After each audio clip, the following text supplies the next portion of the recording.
100% அல்லாட்ட போய் ஒப்புக்கொண்டோம் அப்படின்னு சொல்லக்கூடியவர்கள் யாரும் இல்லை. ஏன்னா ரசூல் ஸல்லல்லாஹு அலைஹி வஸல்லமே கால் கடுக்க தொழுதாங்க. ஐஷா சித்திகா ரலியல்லாஹு தஆலா கேட்குறாங்க, யார ரசூலல்லாஹ் நீங்க இந்த அளவு பாதை வீங்க தொழுகணுமா அப்படின்னு கேட்டதுக்கு என்ன சொன்னாங்க, நான் நன்றி உள்ள அடியானாக இருக்க வேண்டாமான்னு கேட்டார். ரசூல் ஸல்லல்லாஹு அலைஹி வஸல்லமே நன்றி உள்ள அடியானாக இருக்க வேண்டாமான்னு கேட்டாங்கண்டா நம்மெல்லாம் அப்ப நம்மளுடைய தொழுகையெல்லாம் எப்படி இருக்கு?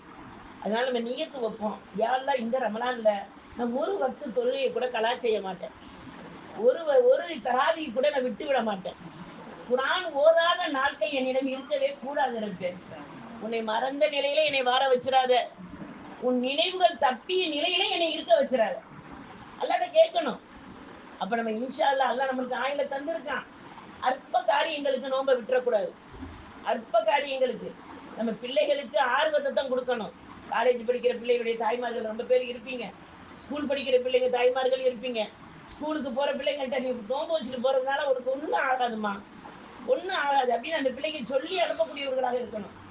காலேஜுக்கு போகிற பிள்ளை அதெல்லாம் அந்த போனால் அந்த பிள்ளைக்கு அதாவது இருக்க முடியாது, நோன்பை விட்டுரு. அந்த நோன்பை அந்த பிள்ளை எப்போ எடுத்து வைப்பா? இப்போ நமக்கு பெண்களுக்கு ஒரு 7 நோன்பு கடமை விடக்கூடிய தகுதி இருக்கிற பிள்ளைகளுக்கு விடுறது நோன்பையே எத்தனை பேர்கிட்ட அது சேர்ந்து இருக்கும் யாருக்கு தெரியும்? ஒரு சிலர் சொல்கிறாங்க, நான் வச்சதே இல்லையே கலா, இப்போதான் எனக்கு தெரியும் நான் வச்சுக்கிட்டு இருக்கேங்கிறாங்க. அப்போ பல வருஷங்கள் விட்டுட்டா எல்லாம் பாதுகாக்கணும்ல. அப்போ நம்ம இன்ஷா அல்லாஹ் புரிந்தலோட அறிதலோட நம்ம இந்த நோன்பை எந்த காரணத்தை கொண்டு அற்ப காரியங்களுக்காக நோன்பை விட்டுறக்கூடாது. பெண்களுக்கு நம்மளுக்கு கொடுக்கக்கூடிய அந்த நேரம் நம்மளுக்கு எல்லாம் லீவு மாதிரி கொடுக்குறான், அமல்ல குறைந்தவர்களாக எல்லாம் ஆக்கியிருக்கான்.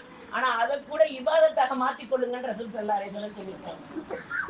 அந்த நாளை கூட அந்த சகர் நேரம் எந்திரிக்கிறது, தஹஜ்ஜத் நேரம் எந்திரிக்கிறது, அந்த நேரத்தில் நம்ம ஓதக்கூடிய திக்ருகளுக்கு ஓதுறது. திக்ரு ஓதுறாங்க, ஸலவாத்து ஓதலாமே, சூறாக்கள் தானே ஓத முடியாது, நோன்பு தானே வைக்க முடியாது, தொழுக முடியாது, ஆனால் மற்ற எல்லாம் செய்யலாமே. அப்புறம் திக்ருகளை ஓதுறது, சுபுடைய நேரம் உட்காந்து அந்த திக்ருகளை ஓதிட்டு படுக்கிறது, லொஹருடைய நேரத்தில் திக்ருகளை ஓதுறது, அசருடைய நேரத்தில் போய் பக்துகளை ஹயாத்தாக்குறது.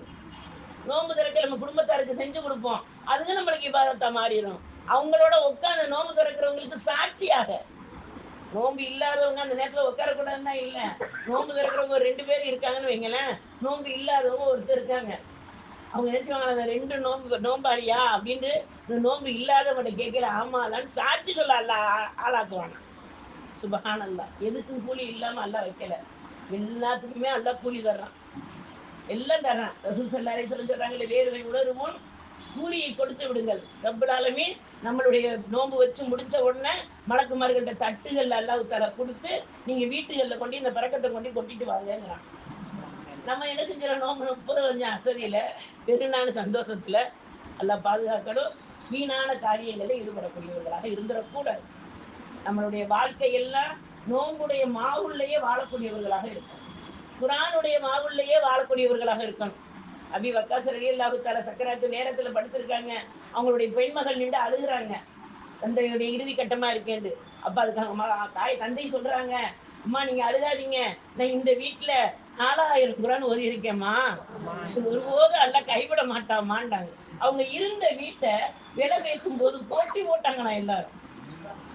சில ஆயிரங்களுக்கு போகிற, சில 1000 தீனார்களுக்கு போகிற அந்த வீட்டை பல ஆயிரங்கள் கொடுத்து வாங்க ரெடியாக இருந்தாங்களாம். ஏன்னு கேட்டால் அந்த குர்ஆன் அவ்வளோ ஓதிய பரக்கத். அப்போ நம்ம இருக்கிற இடத்துல நம்ம எத்தனை குர்ஆன் ஓதி இருக்கோம், செவறுகள் சாட்சி சொல்லும். திக்ருகள் என்ன ஓதி இருக்கோம், ஒரு சுப்ஹான் அல்லாஹ் ஓதுவது அல்ஹம்துலில்லாஹ், அல்லாஹ் நம்மளுக்கு நன்மையை பெற்றுக் கொடுக்கக்கூடியது. நன்மையை நாடி மட்டுமே செஞ்சிடாம அல்லாஹ்வின் பொருத்தத்தை நாடி. உங்களுக்கு எல்லாருக்கும் தெரிஞ்ச வரலாறு தான், இன்ஷா அல்லாஹ் ஈமானை புதுப்பிக்கிறதுக்கு அப்படின்னு சொல்லுவோம். ஒரு மனிதர் என்ன செய்கிறாங்க, இடைவிடாமல் 700 வருடங்கள், அறிவிப்புல பல மாதிரி இருக்கு, 700 வருடங்கள் இருக்கு, 600 வருடங்கள் இருக்கு, 60 வருடங்களும் இருக்கு. இப்ப இந்த 600 வருடங்களாக அமல் செய்த ஒரு மனிதர் மரணம் வந்துருச்சு.